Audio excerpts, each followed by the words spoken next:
My guests today are producer Camilo Gutierrez Galvan and actress Leidi Gutierrez. Now, Camilo is a writer, producer, and film promoter from Mexico. He founded the independent production company Sauce Negro Films and has produced and collaborated as a writer in 4 short films alongside filmmaker and creative partner Omar Deneb Juarez.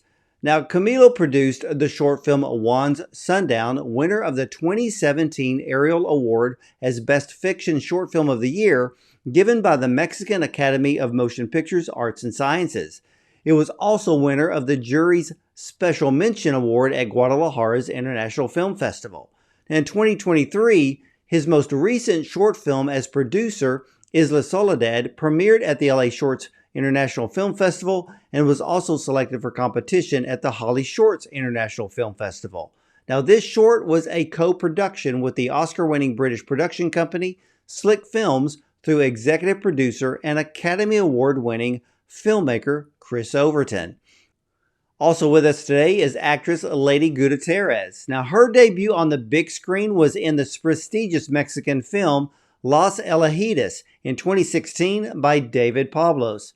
Now, this film was the winner of several Ariel Awards and was selected by the Mexican Academy of Cinematographic Arts and Sciences to represent Mexico at the Goya Awards awarded by the Spanish Film Academy. In 2019, she starred in the film Chiquitateas. The film premiered at the Cannes Film Festival and was nominated for several Ariel Awards in the 2020 edition. In 2023, she had a recurring role in the show La Cabeza de Juan Merida, produced and distributed by Amazon Prime. And she is currently starring in the critically acclaimed series Señorita 89, which is currently streaming on Apple TV Plus and many other services worldwide. So let's welcome writer-producer Camilo Gutierrez Galvan and actress Leidi Gutierrez and the film Isla Soledad to the show. Thank you. Thank you so much. Gracias. Well, Camilo, let me start with you. I enjoyed the short film Isla Soledad. Where did the idea come from?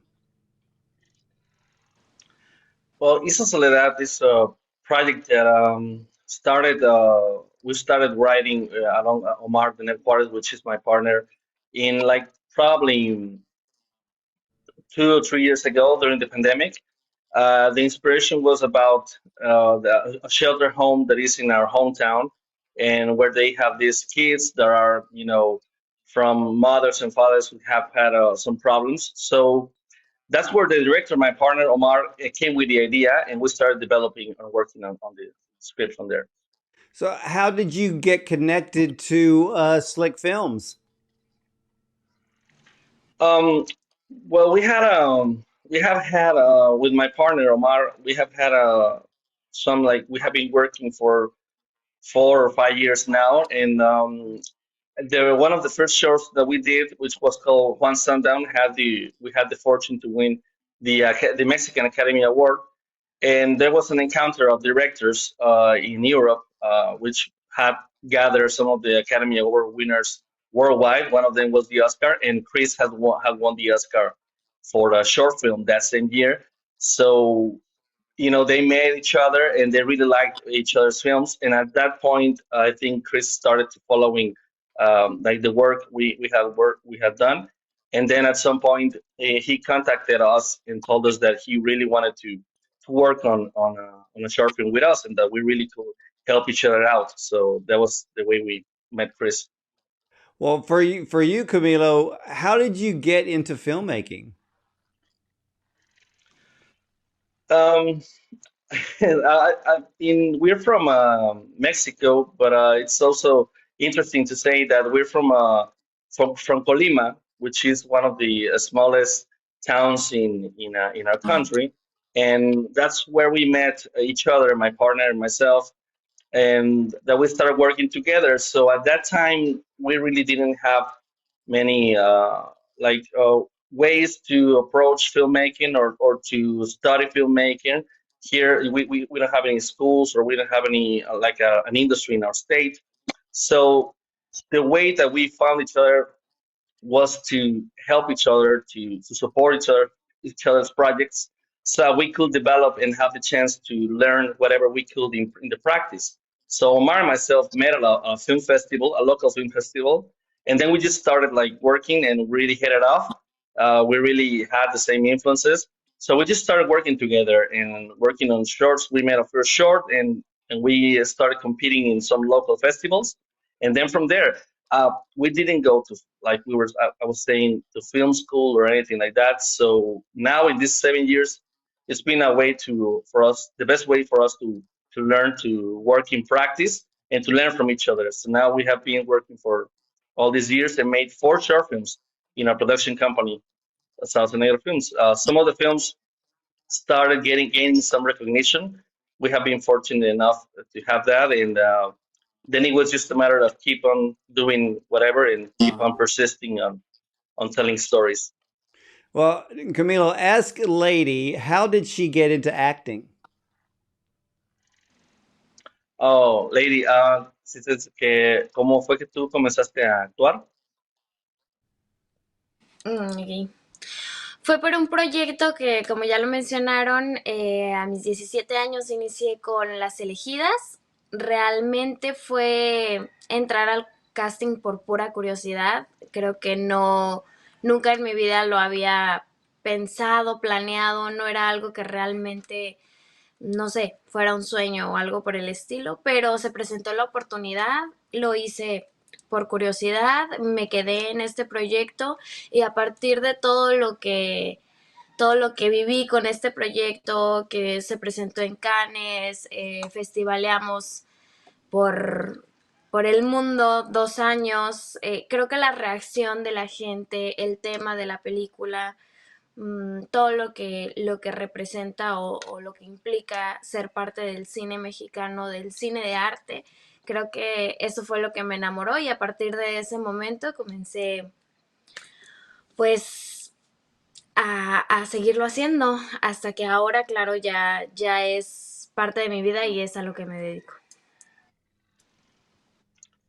Well, she says she was like very curious about acting, but not as an early age. It was just something that she had. She came out of. She stumbled into the opportunity to participate in the film Las Elegidas, which was directed by David Pablos, and like as you were saying, had like gained a lot of recognition. So that sort of caught her off guard. It was a very nice surprise for her to see the reaction of a lot of people in Cannes and to see this problematic, which was the subject was a little bit of a delicate topic.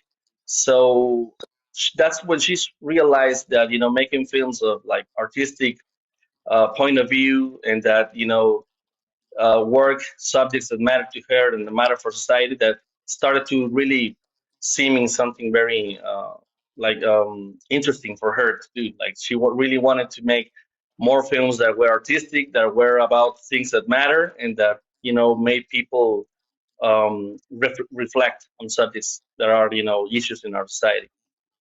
Well, Camilo, how did you come to cast Lady? Because she gave an amazing performance in this film.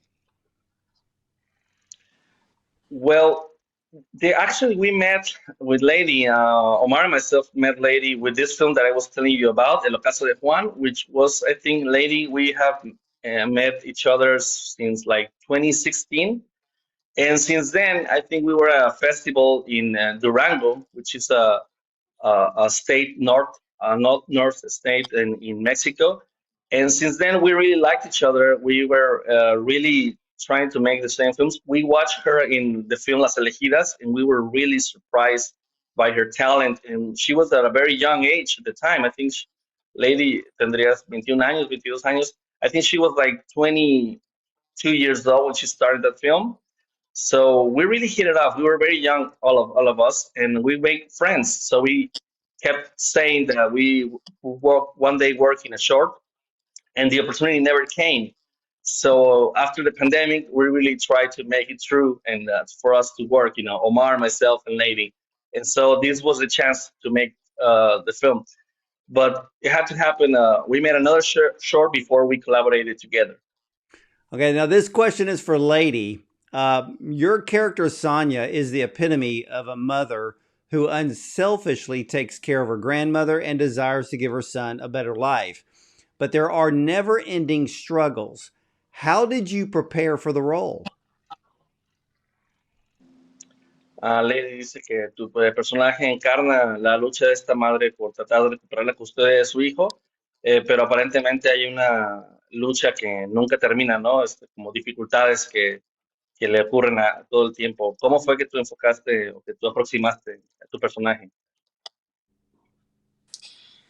Claro, creo que es una temática que en su momento, cuando el proyecto llegó a mí, todo el mundo, bueno, yo desconocía y conforme o sea, avanzamos con el proyecto, me di cuenta que claro, casi nadie es consciente del trabajo que cuesta recuperar a un niño cuando el Estado ya te lo quitó. Entonces creo que es ese constante trabajo de recuperarlo y de sus adicciones, bueno, de su pasado que tiene Sonia, que pues al final el conflicto genera una buena trama, el guión la verdad es que por parte de mis compañeros está muy bien hecho, no sé, creo que nada más que la empatía fue lo que me hizo llegar a interpretar a Sonia como tenía que ser. Eh, es un proyecto que me gustó muchísimo, que claro, yo tenía muchas ganas de trabajar con Omar y con Camilo, entonces cuando se presenta esta oportunidad, nada más que estudiar, adentrarme más en el proyecto, no sé, empatizar mucho con el personaje. So it was very easy actually to connect with the character, and that it was interesting for her since the very beginning. Because these kind of subjects about shelter, home, kids, and mothers who are trying to recover the custody of their kids. Sometimes it's hard to talk about them because that usually is very difficult to actually happen. No matter what the person is trying to do.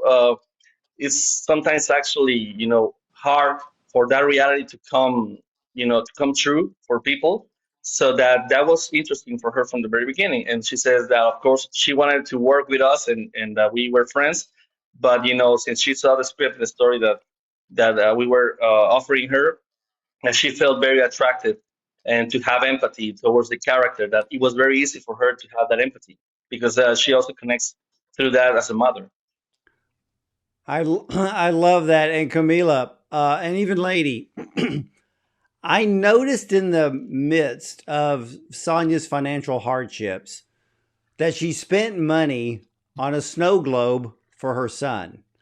And the snow globe became a place of freedom, happiness, and even peace for her, but it was also for her to give her son hope. To me, that was a very bright spot in this film, a very beautiful moment in bringing that feeling of hope for her son, and even for the audience. Yeah, that was very interesting. Dice acerca de la bola de cristal, que fue un detalle muy bonito, muy positivo, tanto para el personaje como para el niño, como para la audiencia, ¿no? Que encapsula este deseo del niño. Yeah, I think that was some of the most beautiful passages and proposals that we came up. Omar had written a first draft of the script, and then we usually have this tendency of working together and seeing what else we could balance and check out. And I think it was the subject and the story was hard as it is, as you're seeing the struggle of this woman who comes into many difficulties, and that seems like it's gonna be a very pipe dream for her to actually you know getting back to to her kid, and that reuniting with his is going to be hard for her. So we said, what could encapsulate the desire? What can encapsulate her willing and her mother, motherly love? So I think this is a very nice touch, a very beautiful way to encapsulate all her dreams and all her desire to re-encounter with him. So yeah, it does. She doesn't have any money, and we figured out it made sense also with the character for her to, even though she needs to have everything in order, but not really, like to just do it, even though she may need the money for something else, or she may need the money to pay the rent or to pay the light or all of the issues she has. But it made sense for her to just use the money to buy something for her kid, for her son, and to just give him this kind of hope in this beautiful gift that she gives to him. So it made sense in the story, made sense for the character, and it's also that part of beauty that we try to encapsulate. What we try to do is not only paint a dark picture, but always try to encapsulate hope in a way that hope and the possibility to one day reunite with her son is actually something that may happen, right? And that a crystal ball encapsulates that. Exactly. And for both of you, I mean, the sadness of the story is how parents lose their children when they are doing everything that they can to provide for their basic needs. My heart went out to the character Sonia, of course, because she's the lead, but the struggles she endures in the film, the loss of water, the loss of electricity, the temporary loss of her son. What was the message that you wanted to that you wanted to tell by taking everything away from Sonya? Um, the way we approach stories sometimes is to try to connect and to try to tell stories in a realistic way, sometimes not, especially in not particularly in a dark way, or as it may seem, but in a real way, in a realistic way. And sometimes life is hard and it's difficult, not only in Mexico but in other parts of the world, also in the United States. I know that there are also issues like this that happen every day, but in Mexico it's a reality that millions of people live every day, and that it's very hard for them to access to many things that sometimes a lot of people take for granted, that we take for granted sometimes. And there are encapsulate the very basic needs that people should have, and should be entitled to, to, like, basic lights or whatever. But it's so hard in Mexico, and we have seen so many realities in many occasions that we just can't be approach it in a more like um like positive, happy-go-lucky way. Sometimes just things happen to you, and sometimes you have a bad day, and you have a bad period, and a lot of things like sum up to you. We have all have a bad day, or a bad period in our lives. So it's just a matter that a lot of things happened to her because she's in a very difficult situation. He had a very difficult past. She had, of course, addiction problems and her a very dark past. So she's just trying to struggle and to do whatever she can to put everything in order, but everything seems to be very, very difficult. And so, yeah, that's something that just sometimes happens, and that maybe here it is put in a more dramatic way, and also for purposes of narrating a story. But it's just something that happens sometimes. But we also, like you were saying, try to put a little light on it, a little touch of beauty and of hope on it. But we didn't want to try to approach it like in a happy-go-lucky, like everything's gonna Yeah, solve by itself, because sometimes it's not like that. but what I loved is the way you wrote Sonya's character. You allowed Sonya, or you gave Sonya many different emotions.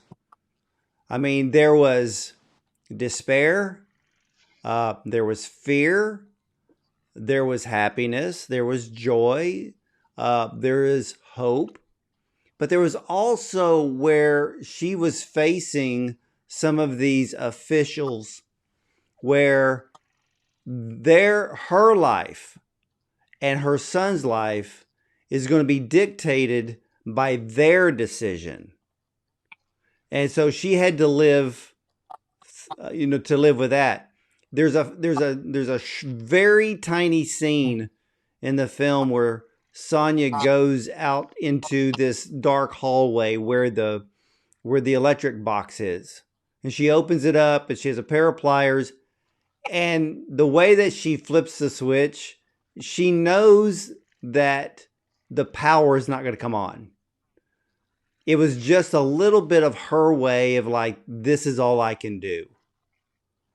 And the look on her face when she closed the power box and she just turned around and leaned up against the wall, right there, it's like, where is this going to go? Where is my life going? And Yeah. Leidi's performance in this film is brilliant. And please tell her that. Ya. Dice que por favor te diga que tu actuación fue estupenda, fue brillante. Dice, y obviamente pues el personaje pasa por muchas emociones, pasa por tristeza, por miedo, por alegría, y tú lo encapsulas de una manera perfecta, ¿no? Entonces me dice que me asegura de decirte que fue una actuación estupenda y también de nuestra parte, por cierto. Sí, sí, I agree, Ladies' work is really beautiful and she just convey all of these things with a lot of emotions that are encapsulated in her face, you know, in her facial expressions. Her character, you know, the nature of her is not very communicative. It's not. She's someone who is not often with a lot of people, right? I know she's like sometimes a lot of the times that we see her, she's isolated from the world, and that she doesn't really have a lot of people to go to. So she had to do all of these things by just showing her expressions, and I think she does that brilliant work to She convey all does. those emotions with her eyes too. And you're right, because some of the biggest actors in the world will tell you that acting isn't necessarily what you're saying. It's acting of what your face is telling the audience, what your eyes are telling the audience. And Leidi took every scene in this film. You felt her emotions. You felt everything that she brought to the camera. And, for me, if they ever handed out Oscars for Best Actor or Best Actress in a short film, Leidi would win one. Yeah, they should, yeah, now that you mentioned it, hopefully. Lady dice que es un trabajo tan estupendo, tan padre, que dicen que la actuación a veces no es solamente lo que puedes decir a la gente en palabras, sino lo que puedes comunicar con tus ojos, con tus expresiones, con tu presencia física, ¿no? Y dice que lo haces de manera tan estupenda que si un día dan Óscares para mejor actriz o actor de cortometraje, que definitivamente deberían de darte uno. Y estoy de acuerdo, ¿no? Y ojalá que sí. Hopefully they will one day. ¿Algo que quieras comentarle sobre? Well, ask Lady, which scene in the film was the most difficult for her um, to act? Sí, ¿cuál fue la escena que en ese sentido fue más difícil para ti, para interpretar? Bueno, creo que, bueno, antes que nada, thank you so much. De verdad me alegra muchísimo que vean mi trabajo de la forma en la que la está viendo. Y pues con respecto a la pregunta, creo que el final, claro, tú estabas ahí, Camilo.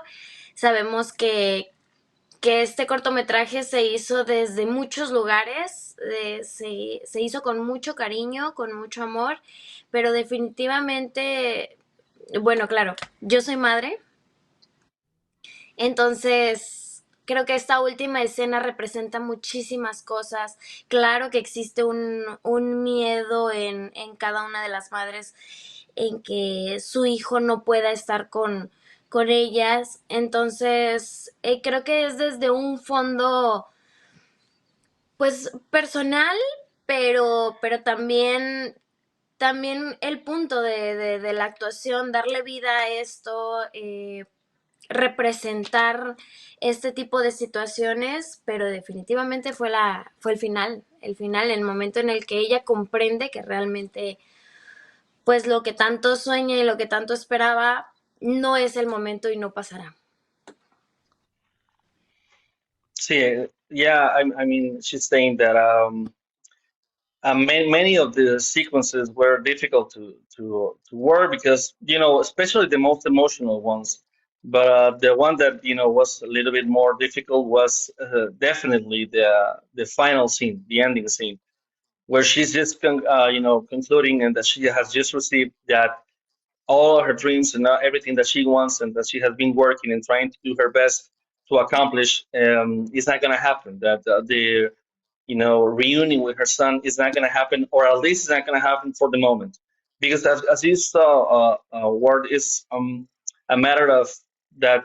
The reunion with her son is not going to happen for the moment. It may happen one day, but it's not going to happen for them for at this moment. And she says that the moment she realizes that was the most heartbreaking and the most difficult scene to play. And she also says that she connects through her motherhood, and she's also a mother. So that was very hard to try to approach in a personal way. So that was heartbreaking for her. In Mexico, how difficult is it for a parent to get themselves back on solid ground to where they can get their child back? There are many, of course, there are a very wide, you know, range of cases, and each one may have their particularities. But this is a reality that happens a lot in Mexico, and also happens a lot of it in our state and in many places in Mexico. And sometimes addictions are a part of the picture, poverty, marginalization. So it really is sometimes difficult for people to accomplish real recovery or to recover the sons, because sometimes the reality is a little bit more difficult. But I guess, and we guess that yes, there are cases, but it's not the majority of them. It's really the majority is that it's hard for people to strive and to actually get back to the considering the conditions. So Mexico does have sometimes a difficult part and it's not always easy. So yeah, but there are also stories of a lot of people who have come over it, and have came out of the other way in a beautiful way. And most of the people who does recover, who does get back on her feet, and who recover their sons or their daughters, most of those people sometimes are so touched by their experience that they decide to talk, to give talks about this, or to try to promote consciousness about these subjects and these things. So they are really touched by it, and they if they do recover, sometimes this is something that is never gonna leave them. So it's something sometimes becomes their guide, or something that they start to do to try to promote or to make people conscious about these realities. Well, what I loved about Isla Soledad, Camilo, and Leidi, is that this film is so true to life. You didn't give us the warm, happy ending. This film was authentic. It's beautiful. It's brilliant from beginning to end. Uh, the cinematography is spectacular. I mean, this is Oscar quality of this type of film. Uh, who was the cinematographer? Yeah, I'm very happy that you mentioned that. We worked with a cinematographer who is a friend of ours. She's called Olivia Luengas. She's a very talented cinematographer in Guadalajara. And yeah, we were, like, as I was saying, trying to make this story that was also not only in the script, but also visually, and also in all of the resources that we have, that also had to have this kind of beauty, and also the desire of her to recover and to go to the beach, to go to the sea for the first time. That was a beautiful idea. So I think we have to convey that in sort of a beautiful aesthetic too. So the beaches and the locations and the nature was also a part of the desire of her to, the very pure desire of her to recover. So I think visually it also had to be like that. So we were very fortunate to work with Olivia, which had some time to come and to know the locations and everything, make the test, so that the film could have also that technical aspect that encapsulates the beauty of her dream. So that I think that's what makes it also kind of special. That's actually what I really like about Omar's story. The very first time she told me about that he had these difficulties and very realistic approach, and it was hard. Sometimes people say, why do you want to talk about this hard stuff? Like, why don't you make something more cheerful? We go, okay, so we're trying to talk about things that matter to us, that are issues for us, that I think we are worth communicating, are worth trying to make people's sensible about them, sensitive about them. But we also have to do it and I really liked it this time that it was also in a very beautiful kind of fable.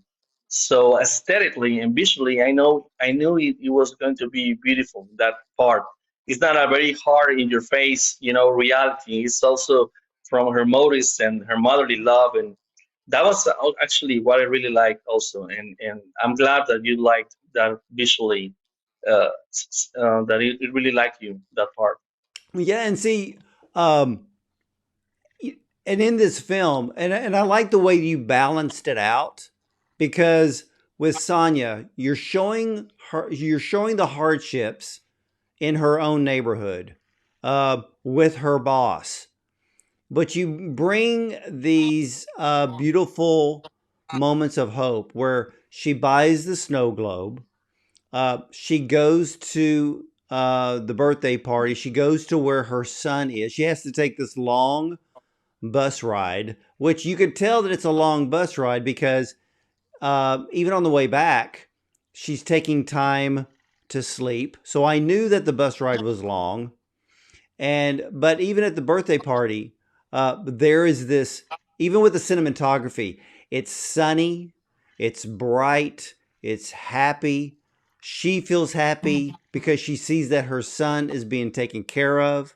He's happy, but there's just that little bit of sadness because she knows she can't Yeah. bring him home at that moment. So you bring this perfect balance in the story. What locations did you use to film, including the beaches? We work on mostly in our home state. We have had that interest of working most of the shorts and the filmmaking we do from our home state, but also bringing people from all over, bringing people from Mexico City, from Tijuana, as ladies also from Tijuana, and a lot of the crew was also from Guadalajara, and we combined it also with people from here. So most of the locations are in our hometown, in Colima, in Villa de Álvarez, which are small cities in our state, and the beaches sequences are also made in we really knew that we had to come into something very special for that. So we went to some Virgin Islands, which are sort of like this beach site in Michoacan, which is nearby Colima. And there are like we had to go a little far away to do that. It was like 3 hours drive, sort of almost 4 hours drive just to capture those beautiful beaches that you see in the film, and that also balance out the realities that she's coming into. So yeah, those I think most of it, I would say 90% was filmed in real locations in our home state. Like you were saying, the scene of the party with the kid and the shelter home, that was in another city, which is a little far away from our home state. But it was also very beautiful and open and outdoors, and it had this. We knew we had to have this kind of balance of beautiful day and the natural light coming into their lives, right into the moments that when they're together. But it is a contrast with other scenes in her house and with other moments in her life, you know. So that was sort of a balance that we tried to do. That was actually I'm very glad that you mentioned that, because that was sort of the idea, to try to make a balance of, you know, the reality but also the beauty in it, and the And motivational part of her. you did it perfectly. And there was something else I noticed because, and most people will not notice this, but there's this feeling, and it comes across on screen. There's this feeling of warmth. You know, it's Mexico. It's probably summertime. If she's in her own home, like Sonia's in her own home, you know, you can tell by her complexion.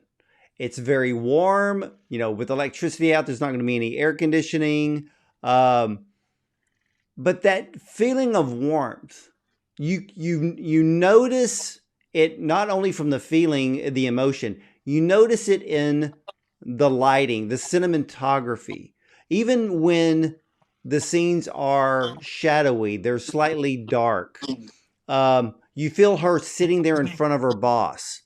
You can tell that it's hot, it's sticky, but that also causes her emotion to uh, feel a little bit uncertainty. I mean, nobody wants to feel uncomfortable when it comes to temperature, but you placed her in that type of situation. But then, like the birthday party, you feel the warmth of the sun, the warmth of happiness, the smile on her face, the smile on her son's face.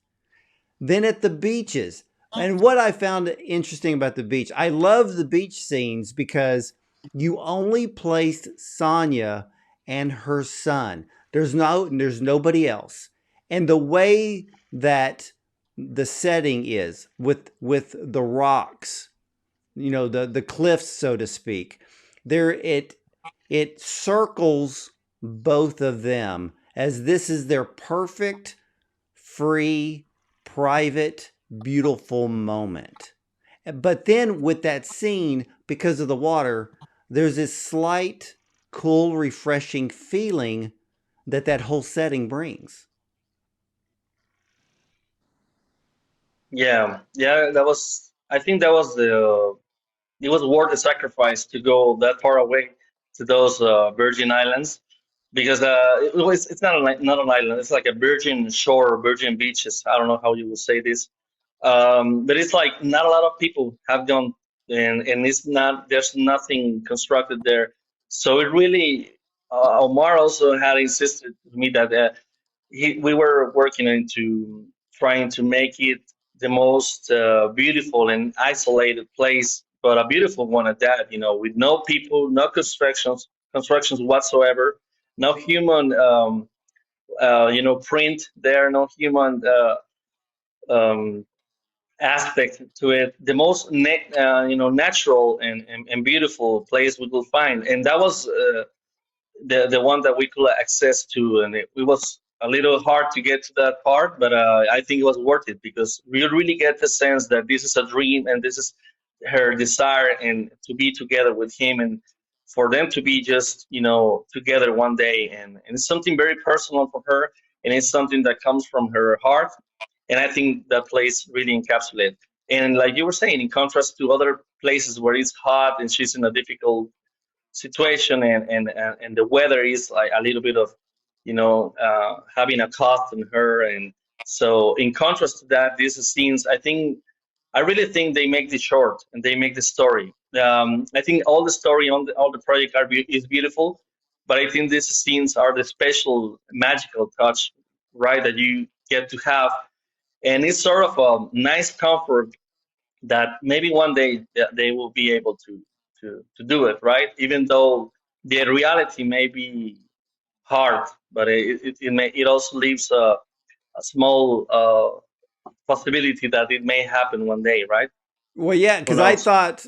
I thought the picture at the end was a very, very nice touch. Yes, that's interesting. A lot of people have some people ask us about that. They go like, do they? What does it mean? Does it? Do they come together? But I think if you're really observant of it, I think you know it's sort of a fantasy, right, It's encapsulated a, it's there, a, but it also I at first I was looking at it saying that's a dream, but it's not. It's the hope. exactly. It's the hope. That was a very nice touch at the ending. Originally, the script we had a sort of a difficult. I think it ended with her in the picture, with the lady's character in the picture of her son at the end, and when she's crying. But then it was we came with this idea that of this having this sort of metaphorical, sort of dreamy sequence of who knows what this may be. But exactly, it's not maybe a dream. It's like the hope encapsulated and visually represented. And see the reason That's why what we're trying to aim. yeah, because the reason why I loved the picture is because like you said, it allows the audience to try to figure out what it means. So with that type of ending, the audience leaves the theater thinking about the film. And that's what I love about short films. And this film is brilliant filmmaking. Please ask Leidi what would she like the audience to take away from this film? Lady, ¿qué es lo que te gustaría a ti, como actriz, que la gente tome o que la gente se quede como reflexión de este cortometraje? Creo que principalmente la empatía hacia todos estos casos. Creo que es como mi granito de arena que quiero dejar con mi trabajo. Casi todos mis proyectos han sido con con una tipo de denuncia, crítica acerca de todos estos problemas sociales. Entonces, si el día que ven mis proyectos o este tipo de proyectos, no solo los ven, se levantan y se van como, bueno, estuvo interesante y ya, y en lugar de eso se quedan un poco a reflexionar, a empatizar con todas estas situaciones. Creo que esa ya es ganancia para mí y realmente es por lo que yo sigo haciendo este tipo de proyectos. Me gusta mucho y eso, concientizar un poco acerca de todos estos temas y la empatía. Creo que es algo que sí quisiera que la gente tuviera después de ver este proyecto.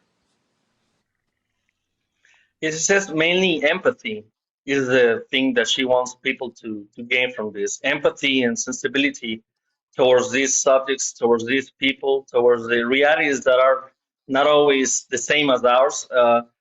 And and and yeah, she says that if she can contribute with maybe a small part, or through her art, through her films, through the projects that she takes on, there are if she can somehow make that, choose the projects as to for them to be projects that leave people with this reflection, and that also deal with stuff that we have to deal, even though sometimes we don't want to. That's the way that she wants to contribute and to leave, out of her as a legacy or as a body of work that she's trying to construct. So that she says that it's just something like a small contribution, that which is also what I think, and I think that I speak as on Omar's behalf, as what we try to do is that also, like, to conceive filmmaking. Of course, it's an art form. It's something to express ourselves and to express what we feel, what we care about. But it's also a form of communication. It's a massive form of communication. If you do well with your films, they're gonna be seen in many places and by a lot of people. So I think this is your chance to have a voice and to express something, right, to the people, to communicate something to the people. So I think I agree with Lady. I do, Absolutely. and ask Leidi what does she have planned for the rest of 2024. Lady, ¿cuáles son tus planes para el resto del 2024? Pues seguir trabajando. Por el momento estoy muy feliz porque acabamos de estrenar la segunda temporada de Señorita 89, que está por Universal Plus. También estamos en Mujeres Asesinas, claro, estamos moviendo y muy emocionados del futuro estreno de Isla Soledad aquí en México. Y también hay una película que se llama Luna Negra, entonces creo que estoy muy emocionada por todo lo que se ha estado estrenando, en lo que soy parte, pero pues nada, esperar más proyectos como este, seguir trabajando, estoy muy feliz de estar viendo todo lo que se creó este último año. She says she's very excited for into taking more roles like this, taking more projects like this.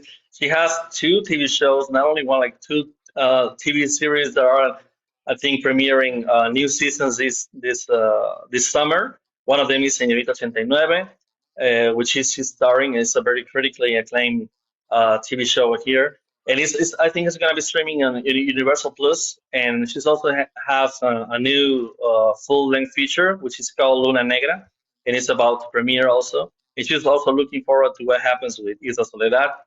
We're about to hopefully have our premiere in Mexico soon. So yeah, she's just looking forward to all of these projects and whatever else comes. Well, is Isla Soledad, is it eligible to be Oscar qualified still? I think it is still eligible to be Oscar qualified, although as Sony struggled, that is sometimes a little difficult. You have to win an Academy Award qualifying festival, and that is something that we haven't yet accomplished. But it's still some time. We still have some time to move it in more festivals, both in Mexico and outside. We're still looking forward. I think this premiere in I think July or August last year. So yeah, I think for the Academy Awards we still have some window if that's Fantastic. something that we haven't. Well, Hopefully. Camilo, for you and Omar, what do you have planned for the rest of the year? Well, we're working already in our first full-length feature, which is a script that we're writing together. And this is the first time that we really come up into a story that really fulfills us. There's also a role for Lady if she will be interested in doing it. Of course, I think actually the main character is written for Lady, so we will really love to work with her again, and with other actors, other collaborators that we have had in the past. And it has taken somehow long because we have made like been working for almost 8 years, and we have been working. We have made 4 short films so far. A lot of people have told us, "Man, you should have done a full-length feature before." But we really like to take our time into the projects and to really feel convinced with the script, with story. And when you make a full-length feature, it really is a different deal as making a short film. So we were waiting sort of for the story that we will be convinced that is worth telling in a full-length feature, in the length of a movie.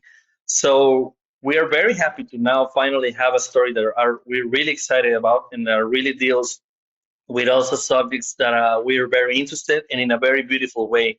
So we're writing this full-length feature and also a couple of shorts that we might have in between. Oh, fantastic. Well, please tell Lady that she is a beautiful, brilliant, and talented actress, and I can't wait to see what else she is going to be doing in her career. No, pues dice que eres una actriz muy bella, brillante y talentosa, y dice que está esperando ver qué más es lo que viene en tu camino. Que dice que está seguro que va a ser muy brillante. Muchísimas gracias, thank you so much. Y pues nada, esperemos que vengan más proyectos y claro, pues estarnos viendo por ahí.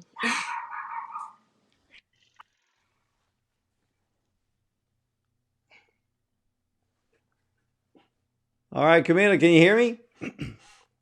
Yes. Oh, great. Oh, great. Well, I want to thank both you and Lady for coming on to the program, sharing with us this incredible film. And I can't wait to see where this film is going to go. And also, I can't wait for your future products. So both of you are going to have to come back soon.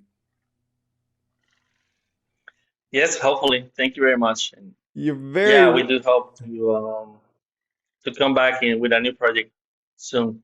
Oh, absolutely. And ladies and gentlemen, the short film Isla Soledad is the tale of a single mother who loses the custody of her son and struggles to make amends for her past mistakes. Now, she pleads for a chance to bring him back home, but to do so, she must overcome her financial strains and the complicated care of her sick grandmother.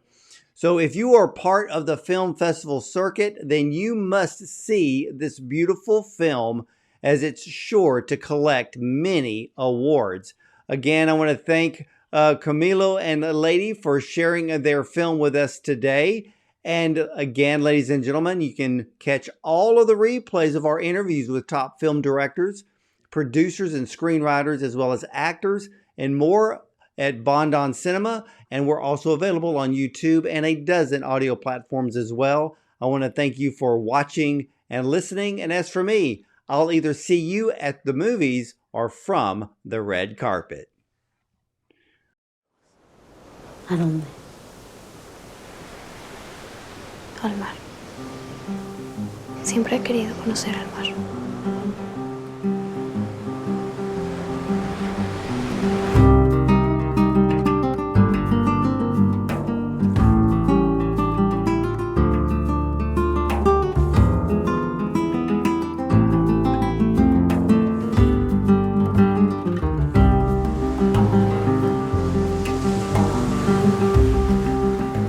Soledad Island is tell the story of Sonia, who is a young single mother who wants to recover the custody of his little boy who is in a foster care.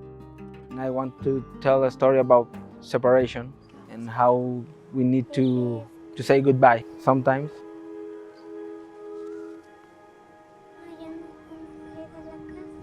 I think this is about wanting and longing something with all your heart.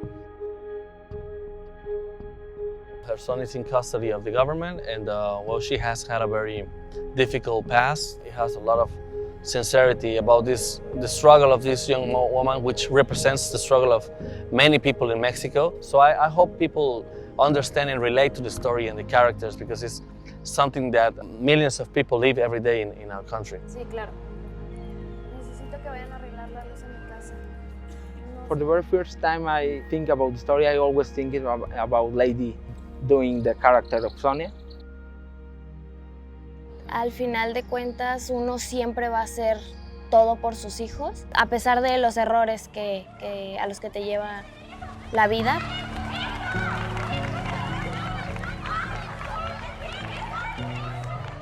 Sí, creo que desde ahí, como desde la maternidad.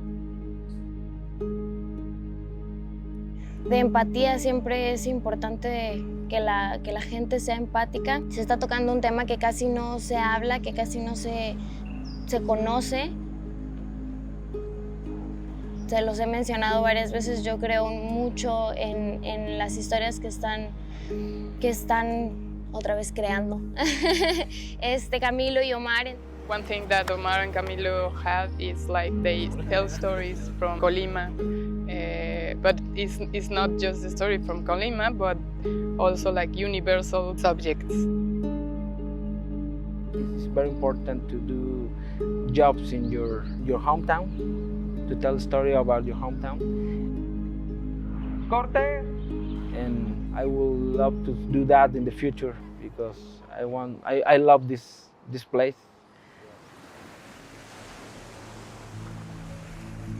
To achieve what we want to achieve, to bring people together from different parts of Mexico and different parts even from other countries like the US and from England. La importancia de seguir contando historias, de seguir haciendo cine, de seguir apoyando para descentralizar la industria.